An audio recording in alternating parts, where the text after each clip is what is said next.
Di tengah bentangan laut biru yang memeluk Pulau Siau, sebuah pulau kecil di Sulawesi Utara, terletak di timur, SMP Katolik Santa Rosa.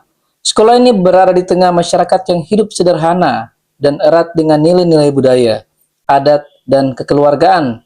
Santa Rosa adalah salah satu bukti dari sebuah sejarah yang ada di Pulau Mungil, tetapi menyimpan rahasia sejarah.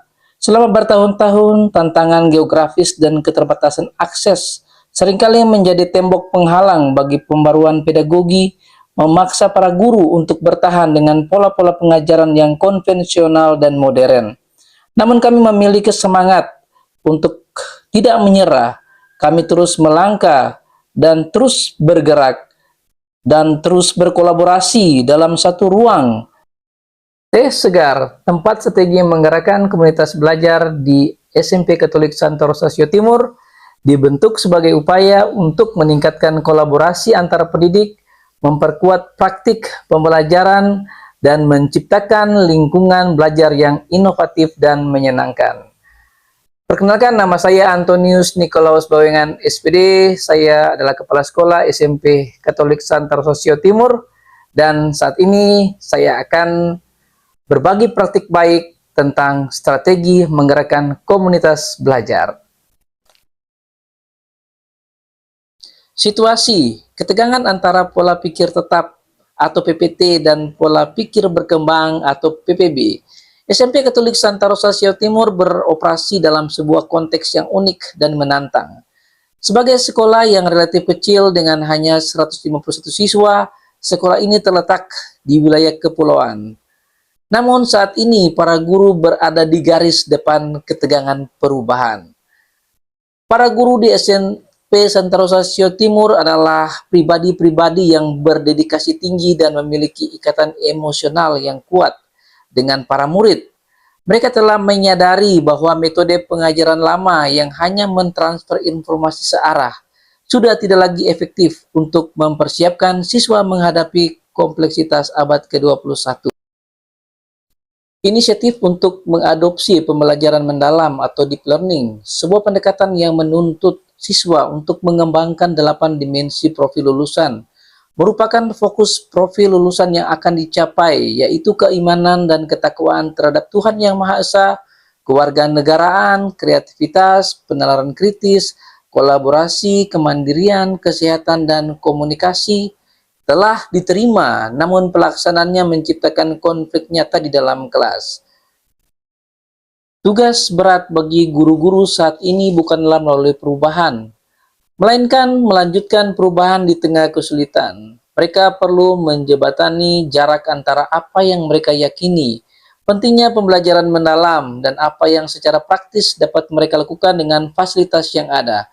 Kondisi ini menuntut adanya sebuah mekanisme dukungan internal yang kuat dan berkelanjutan, sebuah wadah kolaboratif yang mampu memecah dinding-dinding tradisi dan mengolah tantangan menjadi strategi, wadah yang mendesak lahirnya komunitas belajar Teh Segar untuk terus berperan aktif sebagai ruang berbagi. Tantangan melawan isolasi dan menginternalisasi kebaruan. Meskipun Teh Segar telah terbentuk, komunitas ini harus menghadapi sejumlah tantangan substantif, baik yang bersifat eksternal maupun internal, yang harus diatasi untuk mencapai visi transformasi pembelajaran. Tantangan eksternal atau logistik dan akses. Tantangan yang paling nyata adalah isolasi fisik, mengikuti pelatihan tingkat nasional atau memperoleh literatur terkini memerlukan biaya dan waktu yang signifikan yang seringkali tidak realistis. Akibatnya, informasi baru termasuk panduan implementasi pembelajaran mendalam, PM, dan coding KKA seringkali datang terlambat atau tidak utuh, di mana hanya beberapa guru yang mendapatkan kesempatan untuk mengikuti pelatihan atau diklat. Hal ini menuntut komunitas belajar Teh Segar untuk menjadi sistem self-learning yang sangat efisien dan efektif. Mengubah pola pikir atau mindset. Tantangan kedua yang paling krusial adalah pergeseran pola pikir. Metode pembelajaran mendalam atau deep learning menuntut guru untuk beralih dari pengajar materi atau content delivery, menjadi desainer pengalaman belajar atau learning experience designer. Hal ini memerlukan pemahaman yang mendalam tentang 8 dimensi profil lulusan, yaitu keimanan dan ketakwaan terhadap Tuhan Yang Maha Esa, kewarganegaraan, kreativitas, penalaran kritis, kolaborasi, kemandirian, kesehatan, dan komunikasi, dan bagaimana mengintegrasikannya ke dalam setiap mata pelajaran. Bukan hanya sebagai tambahan, tetapi sebagai tujuan utama. Ini bukan perubahan kecil, ini adalah rekonstruksi total atas filosofi mengajar. Bagi 5 figur kunci, kepala sekolah dan 4 guru inti yang mengikuti program pembelajaran mendalam, tantangannya adalah bagaimana mentransfer pemahaman konseptual ini ke dalam praktek 100% guru yang ada di SMP Katolik. Sementara itu, ada 2 guru yang fokus pada coding atau KKA menghadapi tantangan untuk mendemystifikasi ilmu komputer. Coding sering dianggap hanya untuk mata pelajaran TIK, padahal esensinya adalah berpikir komputasi dan logika. Tantangannya adalah bagaimana mengintegrasikan logika pemrograman dasar seperti alur, log, dan kondisi ke dalam mata pelajaran seperti matematika, IPA, atau bahkan bahasa, tanpa harus mengubah kurikulum secara drastis.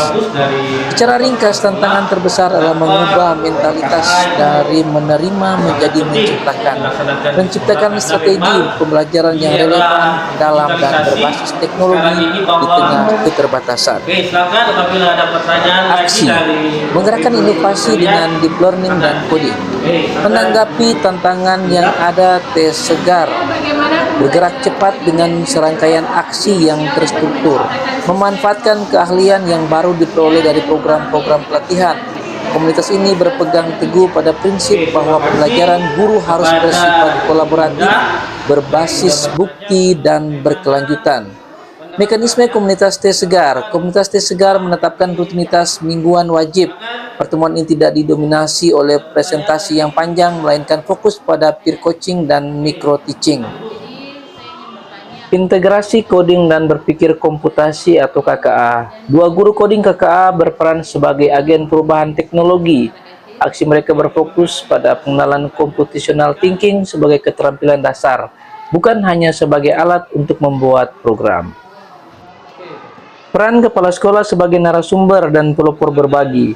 Kepala sekolah mengambil peran sebagai pelopor berbagi praktik baik atau best practice share. Aksi ini terbagi menjadi 2 level, yaitu internal dan eksternal. Untuk internal, kepala sekolah secara aktif berpartisipasi sebagai peserta belajar deep learning dan menunjukkan kerentanan bahwa ia juga sedang belajar. Sedangkan di luar sekolah, komunitas lintas sekolah dengan semangat bahwa keterbatasan bukanlah penghalang. Kepala sekolah SMP Katolik juga sering melakukan pengimbasan di lintas sekolah di Kabupaten Kepulauan Sitaro, seperti berbagi praktik baik tentang pentingnya peran komunitas belajar, advokasi literasi dan numerasi, pemanfaatan akun belajar ID, pengelolaan kinerja guru dan kepala sekolah, dan sosialisasi penyelarasan visi, misi, dan tujuan sekolah sesuai dengan pendekatan pembelajaran mendalam. Refleksi. Menyalakan lentera di timur. Tujuan utama dari setiap komunitas belajar adalah pengumpulan data dan merefleksikannya untuk perbaikan berkelanjutan, continuous improvement. Di SMP Katolik Santa Rosa, proses refleksi mencapai puncaknya melalui publikasi buku Menyalakan Lentera di Timur. Buku ini bukan sekedar kumpulan karangan, melainkan sebuah artefak kolektif yang mendokumentasikan perjalanan STAR dari komunitas T Segar. My name is Kyla and I will tell you about our school. So our school have plenty of programs like Pinetic and Student Council. Personally, I love this school, and what I love about this school is the fact of how there's so much discipline going around here that there's not really much about bullying, and how the fact that the teachers here have implemented deep learning to make learning for students even more fun. And not just that, I also personally love about how the fact that our OSIS team or our student council actually made websites so it's even easier for them to enforce the rules.